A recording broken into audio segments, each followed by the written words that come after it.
Hey everybody, how you doing? I wanted to make this video today because, as you could tell from the title, the last 18 months have been some of the most unproductive days of my life, even compared to my childhood, when I would run out into the forest and spend all day climbing trees or watching cartoons. Even compared to being a young adult where I would get high with my friends and play video games all day, somehow that felt more meaningful than the last 18 months. And it's very difficult to pinpoint what this feeling is. There's a malaise that's come over me that is pretty overwhelming, and I'm not sure what it is exactly. I know that it has to do with being disillusioned to the rat race. I feel like I successfully avoided it for the better part of a decade. Uh, And then I came back to the United States after living in China, and I sort of made a conscious decision to be a part of it. And I feel like that might have been one of the biggest mistakes I've ever made. I got into the software industry, and I've now been laid off 4 times in 5 years. And the last software layoff was 18 months ago, and I've had 5 or 6 part-time jobs in the meantime. Most of that 18 months, I was living off of my savings, which practically don't exist anymore. And it's a weird feeling because I feel like I've always been winging it and it's always worked out for me. And recently, winging it isn't working out. And it's difficult to not hold it against myself. There's a big part of my brain that's blaming me, all the normal stuff. Like, there's the imposter syndrome where I feel like I'm not good enough to be part of the software industry, and that's why I got squeezed out. There's part of me that thinks, well, if I had just worked harder, if I had studied harder, if I had not let up. Realistically, I mean, I was studying 16 hours a day. I put in over 1,500 hours in my first 5.5 months, and that was to break into the industry. I couldn't have worked harder. But then once I got a stable job, I fell back to only working 50 hours a week.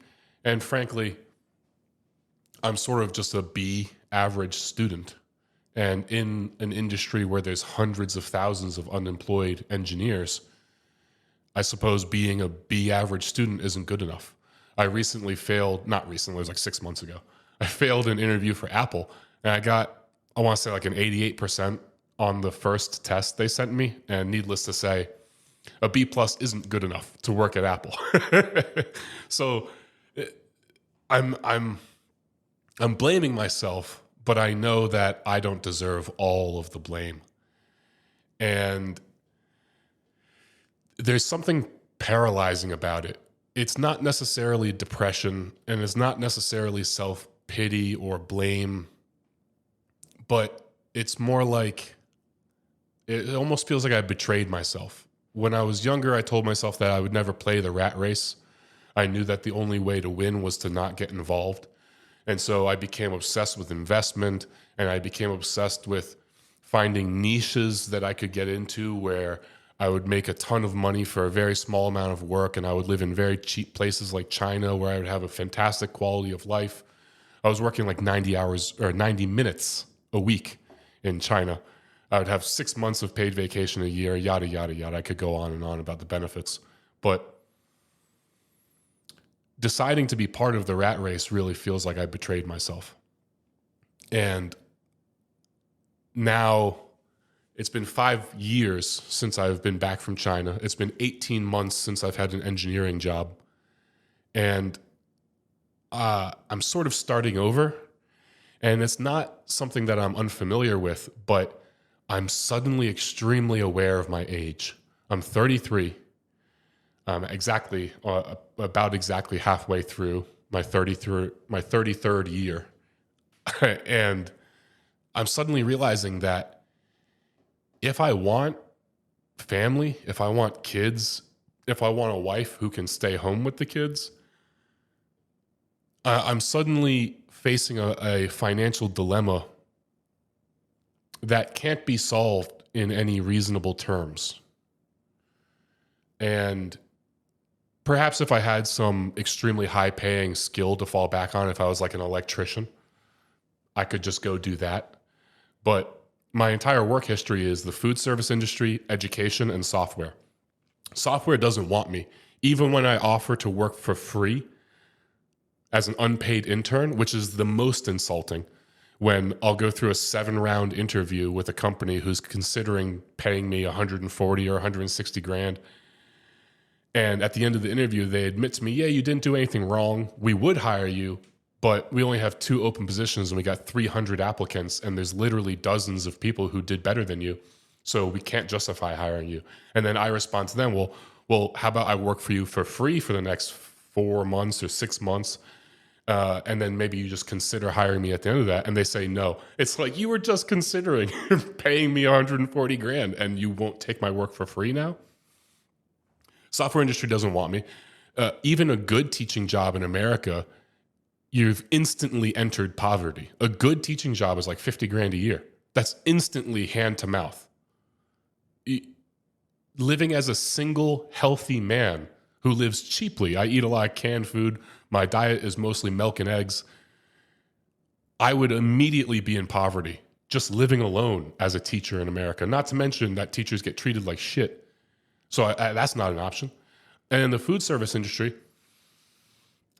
even a well-paying job in the industry is necessarily a dead-end job because it's such a grind and it's so abusive that you have to be young and healthy, and it helps if you're abusing drugs.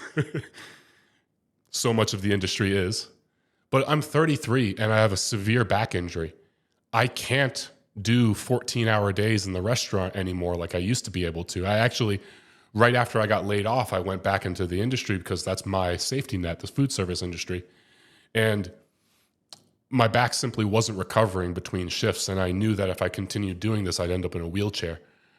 So my previous history means nothing.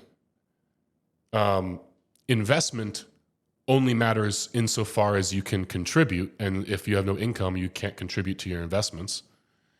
And quality of life in America relies on you making substantially more than the national average.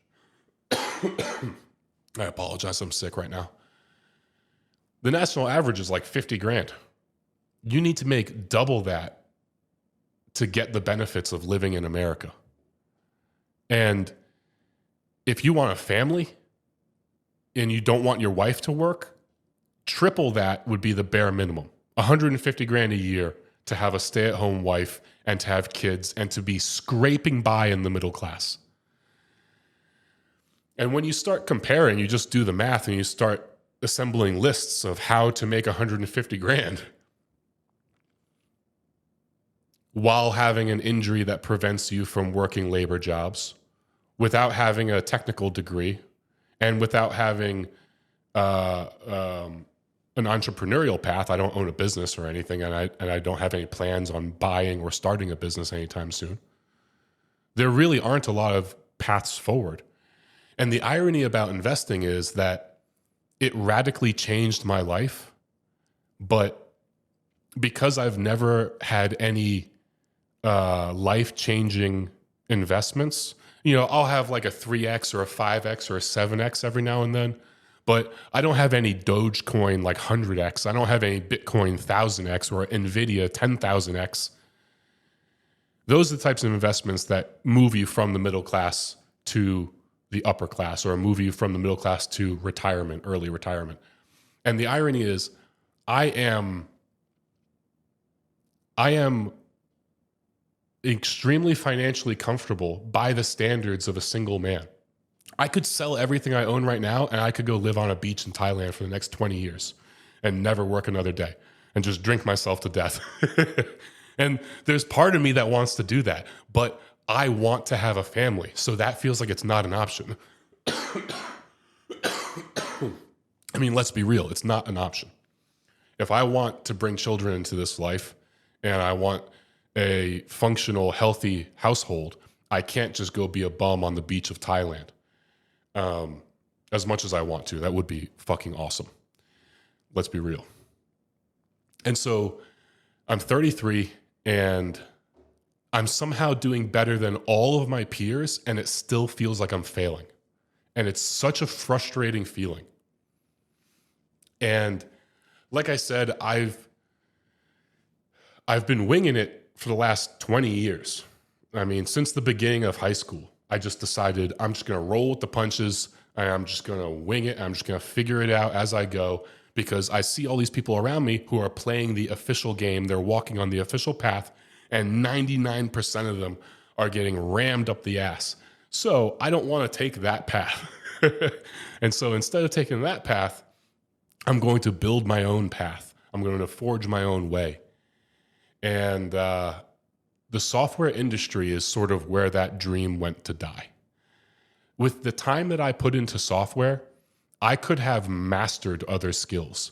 If I had spent that time playing the guitar, I would be an exceptional guitar player. If I had spent that time back in school, I could have gotten a master's degree in anything, trivially, with the same amount of effort and time invested. And yet, for the thousands of hours, if I had to guess, I'd say probably somewhere between 5 to 10,000 hours in the 5 years that I was involved in the industry. These days, I only work on software when I personally want to work on something. That 5 to 10,000 hours gave me nothing as a result.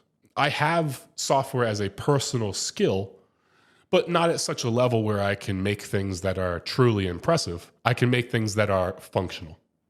It's sort of like carpentry. I got into carpentry 5 years ago. I know enough carpentry that I can build a table for myself. It might not be a table that people are willing to pay $1,000 for, but it's more than functional enough for my purposes. I can build an application that suits some purpose in my life. It's not really good enough to sell, but you understand, you get the gist of what I'm saying. And so there's a sort of a painful reality to how old I am, that to move forward in a practical sense would be to try to get back on the path, the objective that I feel like I just failed. I'm at least a year or two away from taking any significant step on that path. And then even then, I would be starting a career that other people have been working in for 10 or 15 years before they started seeing real returns. So then if we look forward, what am I going to be, 45 before I'm making any real money? That's not an option. I know that some people are okay with it. And I know that the red pill lies to men all the time and tells them that they don't have a wall. That's a lie. You have a wall. It might be 10 years further down the line than women, but 10 years goes by like that. So let's not kid ourselves. We all have a wall and we're going to hit it.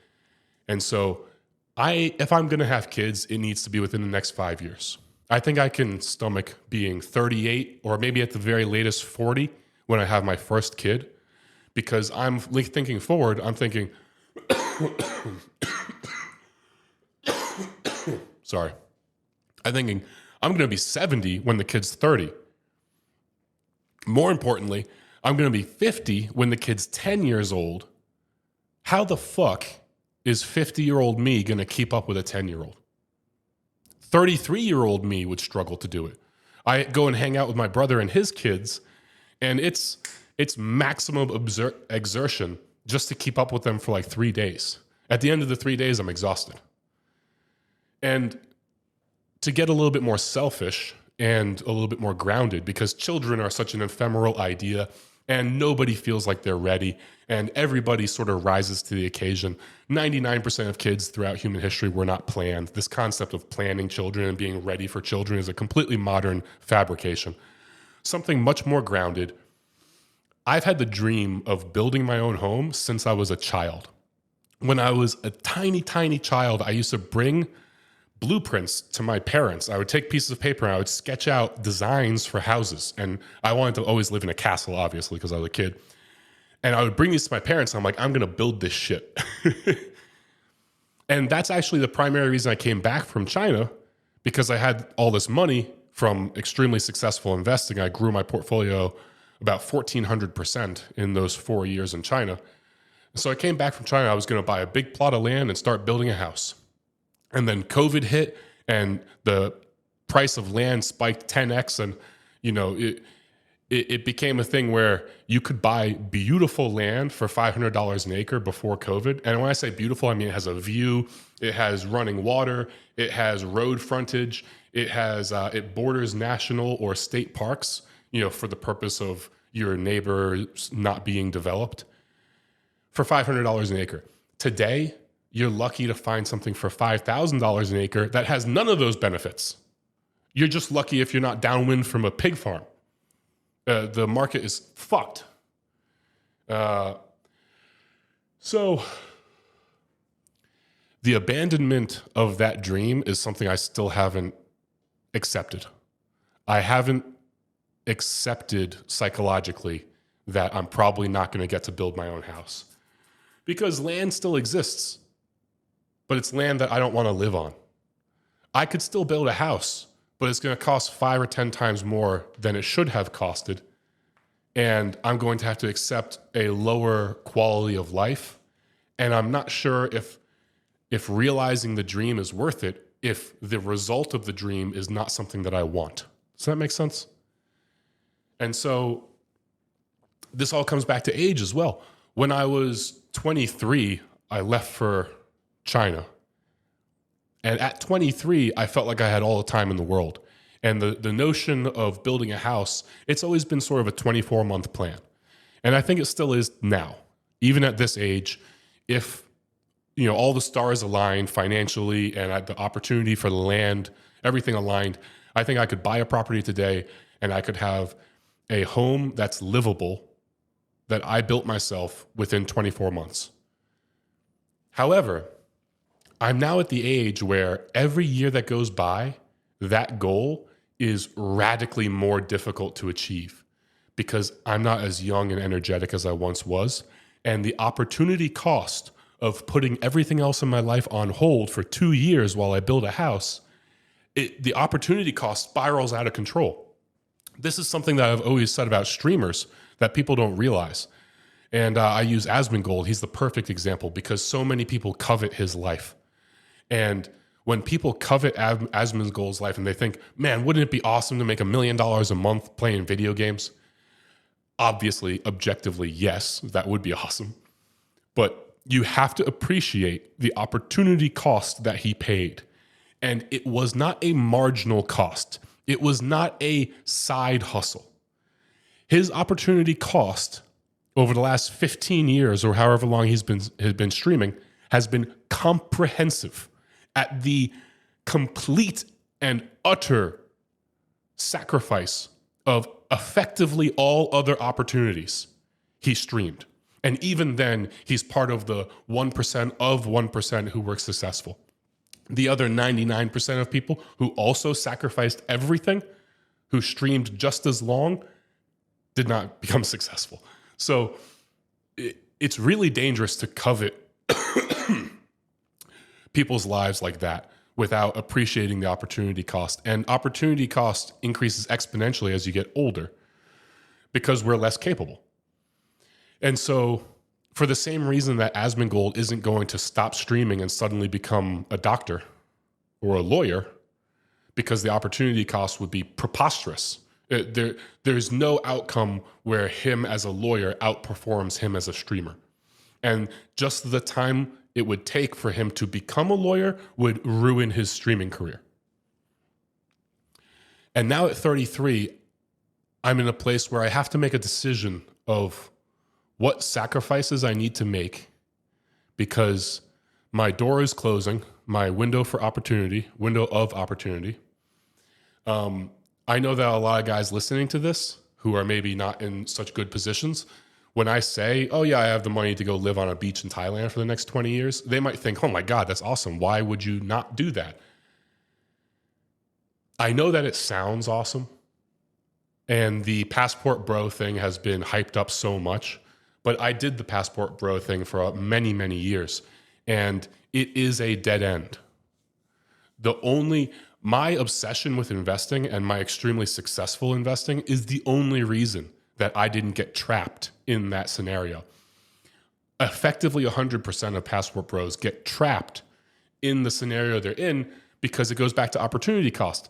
Once they're there, whether they're in Thailand or Japan or wherever, at one point I got offered to go work on a military base in Afghanistan. They wanted to pay me over $100,000 a year.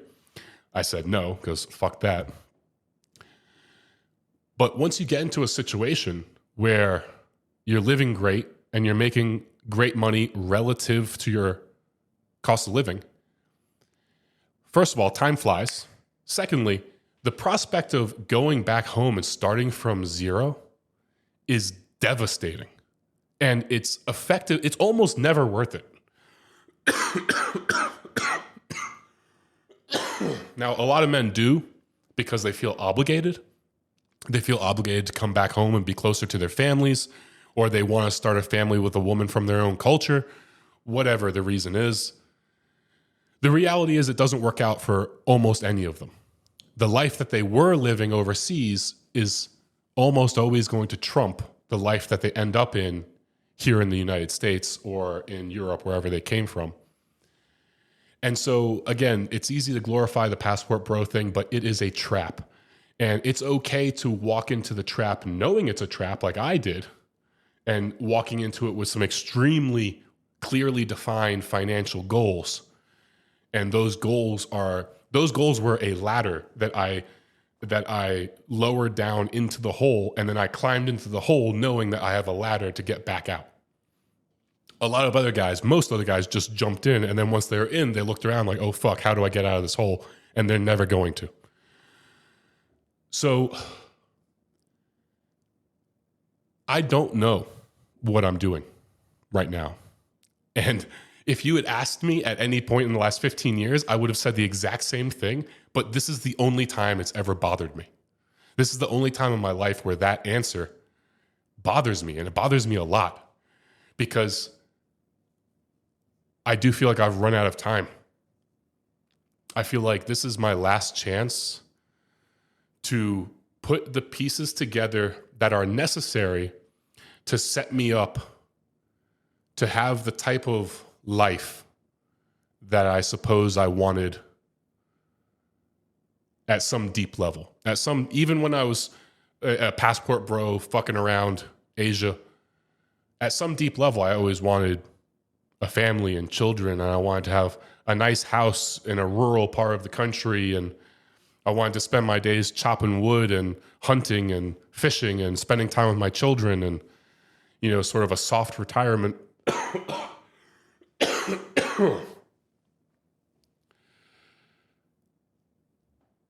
But if that's not in the cards, I don't know that I'm willing, and maybe this is cowardice. Maybe I'm just not brave enough.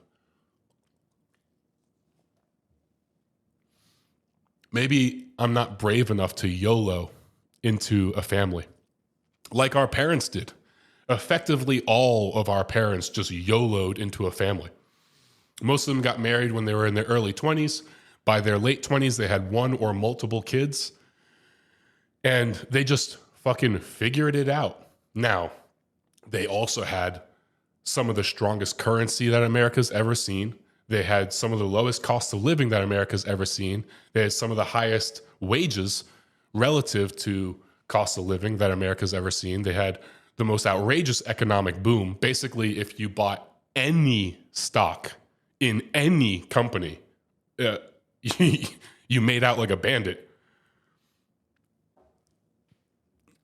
But I don't know. And maybe it is cowardice, but I really don't know. I can't accept myself. I can't accept the idea of YOLOing into starting a family.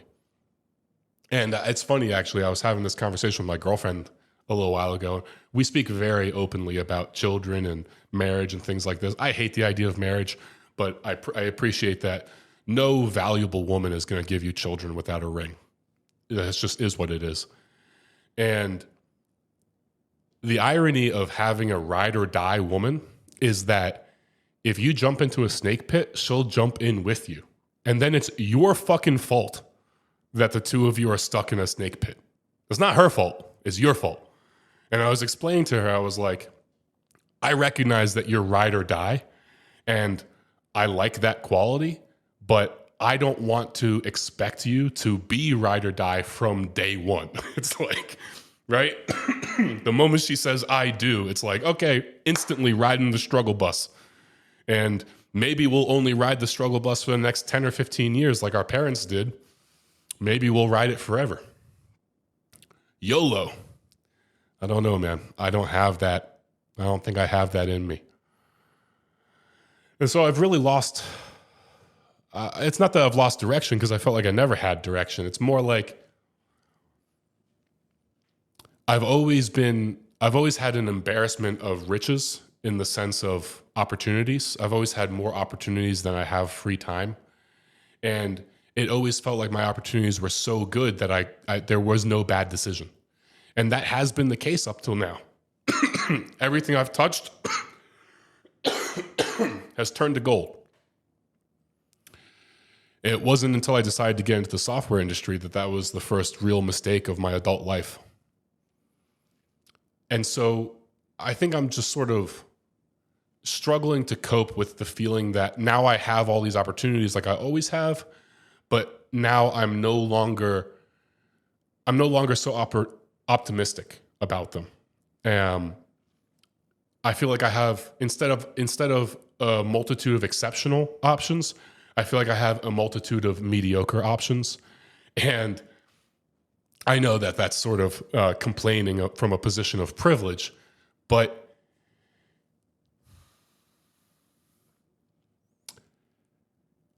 having to give up on so many dreams so quickly, watching the door shut left and right, and watching the time fly by. I've been in Austin now. This is my 5th year, I believe, in Austin. Maybe my 4th year. I think closing out my 4th year. And I feel like I just got here yesterday. I feel like I don't even know shit about the city. And that's probably indicative of how unhealthy the software industry has been on my mental state, because every other city I've ever landed in, give me 2 to 4 years and I'll be an expert in the city. I'll have deep roots planted. I'll have wide and deep networks of friends and contacts and business associates. And Austin, I feel like a stranger. And I think it's because my first 3 years here was a nonstop destructive obsession with software that was just ultimately like an abusive relationship. And then the last 18 months has just been sort of this malaise where I'm just trying to not let myself fall into self-destructive habits. And I'm trying to get that wind in my sails that I've had thus far, that I've had all the way up until I was 30, really. That wind that gave me the confidence that it felt like, with this wind in my sails, there's no such thing as a wrong direction. And now it feels like there's no wind. And if there's no wind, then there is no right direction. So, yeah. And at the end of the day, maybe I give up on dreams. Maybe I max that out. Maybe I say, I'm just not going to have a family anytime soon. Maybe I go back overseas and and I go extreme. Forget about Bangkok. I go straight to Shanghai. I go right back into communism. All roads lead to communism. And maybe a year from now, I'm working in a kindergarten in Shanghai, and I'm making $6,500 a month, which is enough that I could save 20 or 30 grand a year right into investments. And I do that for the next 5 years until I'm 38. And now I have enough money to come home, because that's not just contribution. There's going to be fantastic market growth. And I have no doubt that my investing acumen will continue to pay off for me. But at that point, I'm 38. Do what? Then I come home and, well, time to meet a good woman, fall in love. Again, never been a problem for me, humble brag. But we all have a wall. And I wasn't the most confident young man, but I've seen pictures of myself when I was 20. I was a handsome bastard. I'm definitely less attractive now than I was then. Although, if you asked me then, I would have said that I'm unattractive. I had very poor self-esteem when I was young. And I have zero confidence that I'm going to be more attractive when I'm 38 than I am now.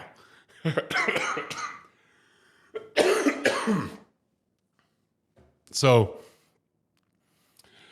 maybe all of this is just my own realization that I cannot have my cake and eat it too. That I'm going to have to make some severe sacrifices. And most of my dreams won't come true. And it's really time to shit or get off the pot. Because this last 18 months of listlessness, where I've accomplished almost nothing of significance. I got my first paid screenwriting job, which is the only thing I'm proud of in the last 18 months for Nikhil Pandey for Captain Sinbad. I wrote River Rats Part 1, and we're working on Part 2, 3, and 4 now.